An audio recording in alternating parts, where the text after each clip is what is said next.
برطانیہ کے جاسوس لارنس آف عربیہ جو آج کے اسرائیل کی بنیاد رکھنے میں سب سے پہلا پتھر رکھنے والا تھا، کیونکہ اسی کی وجہ سے سلطنت عثمانیہ ٹوٹی اور مسلمانوں کا راج ختم ہوا۔ وہی لارنس آف عربیہ جس نے افغانستان میں بھی امان اللہ کا تختہ الٹنے میں کلیدی کردار ادا کیا۔ بہت کم لوگ اس حقیقت سے آشنا ہیں کہ لاہور کا آباری ہوٹل جس جگہ پہ آج کھڑا ہے، وہاں پر سب سے پہلے ایک ہوٹل ہوتا تھا جس کا نام تھا نیڈو ہوٹل، جو پچھلی صدی کے شروع میں آسٹرو سوئس ہوٹل کے مالک ہیری نیڈوز نے بنایا تھا۔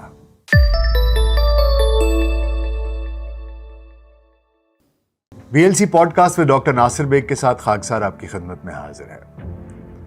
آج آپ کے لیے ایک کہانی لے کر آئے ہیں، ایک ایسی کہانی جو بر صغیر پاک و ہند اور عالم اسلام کے کچھ خاص کرداروں پر مشتمل ہے، اور اس کے ساتھ ساتھ لاہور کا ایک لینڈ مارک وہ بھی اس کہانی میں ایک مرکزی کردار ہے۔ کہانی میں جو مرکزی کردار ہیں، جو لوگ ہیں، وہ جوڑتے ہیں لاہور کے آباری ہوٹل کو اور ریسنٹ ہسٹری میں عالم اسلام کو سب سے زیادہ نقصان پہنچانے والے برطانیہ کے جاسوس لارنس آف عربیہ اس کے ساتھ، اور اس کے ساتھ ساتھ مقبوضہ کشمیر پر بہت عرصے تک حکمران رہنے والے خاندان شیخ عبداللہ، فاروق عبداللہ اور عمر عبداللہ کے ساتھ۔ تو آباری ہوٹل کا، لارنس آف عربیہ کا اور شیخ عبداللہ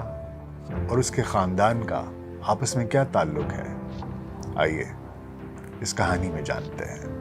بہت کم لوگ اس حقیقت سے آشنا ہیں کہ لاہور کا آباری ہوٹل جس جگہ پہ آج کھڑا ہے، وہاں پر سب سے پہلے ایک ہوٹل ہوتا تھا جس کا نام تھا نیڈو ہوٹل، جو پچھلی صدی کے شروع میں آسٹرو سوئس ہوٹل کے مالک ہیری نیڈوز نے بنایا تھا۔ نیڈوز خاندان 19ویں صدی کے اواخر میں ہندوستان آیا اور یہاں پر آ کے ہوٹلز کی ایک چین شروع کی۔ ان ہوٹلز کے بانی، ان ہوٹلز کے مالک ہیری نیڈوز، اس کی کہانی بڑی دلچسپ ہے، جو ایک افسانے یا ناول یا فلم سے کم نہیں۔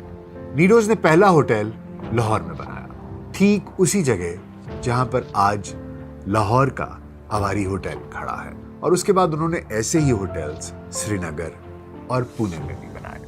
1950 کی دہائی کے اوائل تک یہ نیڈوز کا ہوٹل نہیں رہا، بلکہ یہ مغربی پاکستان کے شعبہ تعلقات عامہ کے دفاتر میں تبدیل کر دیا گیا۔ 50 کی دہائی کے اواخر تک یہ پاک لگژری ہوٹل میں تبدیل ہو گیا، جب اصل عمارت کو گرا کر اس کی جگہ ایک نئی عمارت تعمیر کی گئی۔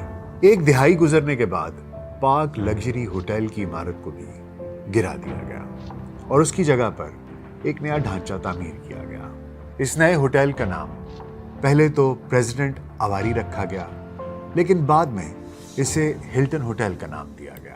1970 کی دہائی میں اس کا نام ایک دفعہ پھر تبدیل کر کے آواری ہوٹل رکھ دیا گیا، جب بہرام آواری نے اس کا انتظام سنبھالا۔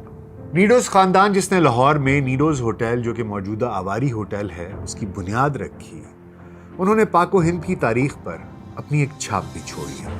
مصنف طارق علی، جو کہ سابقہ بیوروکریٹ ہیں اور آج کل برطانیہ میں مقیم ہیں، وہ اپنی کتاب بٹر چل آف ونٹرز میں نیڈو خاندان اور ہیری نیڈوز کے بارے میں بڑے دلچسپ انکشافات کرتے ہیں۔ کرنل نیڈو ایسٹ انڈیا کمپنی کا ایک افسر تھا جو 19ویں صدی کے اواخر میں بر صغیر آیا، اور جیسے کہ اس وقت رواج تھا، یہاں پر موسم قدرے گرم تھا، تو تمام سینئر افسران، بڑے افسران چھٹیاں گزارنے کی غرض سے شمالی علاقہ جایا کرتے تھے، جو کہ ذرا ٹھنڈے تھے۔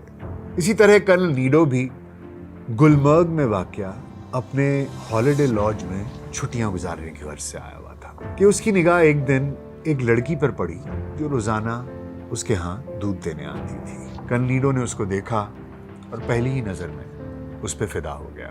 ہیری نیڈو نے اس سے تعلقات بڑھانا چاہے، بات چیت کرنی چاہی، تو اس نے ٹکاسا جواب دے دیا کہ وہ غریب ضرور ہے لیکن بکاؤ نہیں ہے۔ ہیری نے استدعا کی کہ وہ سنجیدہ ہے، اس سے پیار کرتا ہے اور اس سے شادی کرنا چاہتا ہے۔ اس صورت میں اس نے غصے سے جواب دیا، تمہیں اسلام قبول کرنا ہوگا میں کسی کافر سے شادی نہیں کروں گی اور میرے والدین سے بات کرنا ہوگی، ان کا فیصلہ آخری ہوگا۔ گجروں نے اسے اس شرط پر لڑکی دینے کی حامی بھری کہ وہ گجروں کی طرح زندگی گزار کے دکھائے گا۔ نیڈو نے ٹاٹ پہنا، جانور چرائے، دودھ دھویا اور بالآخر مسلمان ہو کر اپنی محبوبہ سے شادی کر لی۔ اس کی گجر بیوی رانی جی یا میر جان کے نام سے مشہور تھی۔ آدمی سمجھدار تھا۔ اس نے کشمیر میں جانوروں کی افزائش نسل کرنی شروع کر دی اور آہستہ آہستہ انگریز ریجمنٹس کو گوشت کی سپلائی کا ٹھیکیدار بن گیا۔ وقت گزرنے کے ساتھ ساتھ ان کے 12 بچے ہوئے، جن میں سے صرف 5 بچے، باقی 7 بچے وفات پا گئے اور ان کے بچوں نے مسلمان کے طور پر ہی پرورش پائی۔ ان کی ایک بیٹی بھی تھی جس کا نام اکبر جہاں تھا، جو ماں کی طرف سے مکمل گجر تھی اور باپ کی طرف سے انگریزی زبان سے مکمل آشنا تھی، اور اس نے مری میں کانوینٹ آف جیزس اینڈ میری کے بورڈنگ سکول سے تعلیم حاصل کی تھی۔ اس کے بعد کہانی کے 2 ورژن سننے میں آتے ہیں، ایک وہ جو کہانی کے طور پر مشہور ہے اور ایک وہ جو طارق علی نے اپنی کتاب میں بیان کی ہے۔ پہلے وہ قصہ بیان کیے دیتے ہیں جو کہ مشہور ہے۔ کہانی بیان کرنے والے کہتے ہیں کہ نیڈو چونکہ مذہبی لوگوں سے بہت میل جول رکھتا تھا اور پیروں کا بہت خدمتگار تھا، لہٰذا اس کی بیٹی بھی اسی رنگ میں رنگی گئی تھی۔ مشہور زمانہ لارنس آف اریبیا، جی ہاں وہی لارنس آف اریبیا جس نے سلطنت عثمانیہ کو تباہ کرنے میں کلیدی کردار ادا کیا، وہی لارنس آف اریبیا جس نے عرب قبائل کو سلطنت عثمانیہ کے خلاف بغاوت کرنے پر اکسایا، وہی لارنس آف اریبیا جو آج کے اسرائیل کی بنیاد رکھنے میں سب سے پہلا پتھر رکھنے والا تھا، کیونکہ اسی کی وجہ سے سلطنت عثمانیہ ٹوٹی اور مسلمانوں کا راج ختم ہوا۔ وہی لارنس آف اریبیا جس نے افغانستان میں بھی امان اللہ کا تختہ الٹنے میں کلیدی کردار ادا کیا، وہی لارنس آف اریبیا جو مسلمانوں کا پچھلی صدی کا سب سے بڑا دشمن تھا، وہی لارنس آف اریبیا لاہور میں موجود تھا۔ لارنس آف اریبیا عربی زبان کا ماہر تھا، اس کی قرات بہت اعلیٰ تھی اور معلومات انتہائی جامع تھی۔ برٹش سیکرٹ سروس نے لارنس کو لاہور میں لانچ کیا تھا۔ جلد ہی مکہ کے بزرگ کی شہرت پھیلنی شروع ہو گئی، لوگ بہت بڑی تعداد میں اس کے پاس آنے لگے۔ ہیری نیڈو بھی لارنس آف اریبیا اور شیخ مکی کی شہرت سن کر اس سے ملنے چلا گیا اور اس کی قرات اور اس کے اسلام کے بارے میں علم سے بہت متاثر ہوا۔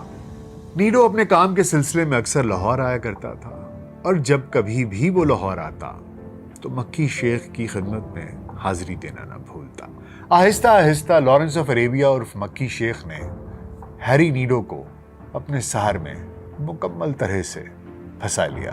ہیری نیڈو شیخ مکی سے اس درجہ متاثر ہوا کہ اپنی لڑکی ان کے عقد میں دینے کی خواہش کا اظہار کر دیا، اور یوں یہ لڑکی اکبر جہاں کرنل لارنس المعروف شیخ مکی کی بیگم بن گئی۔ کرنل لارنس کے پاس انگریز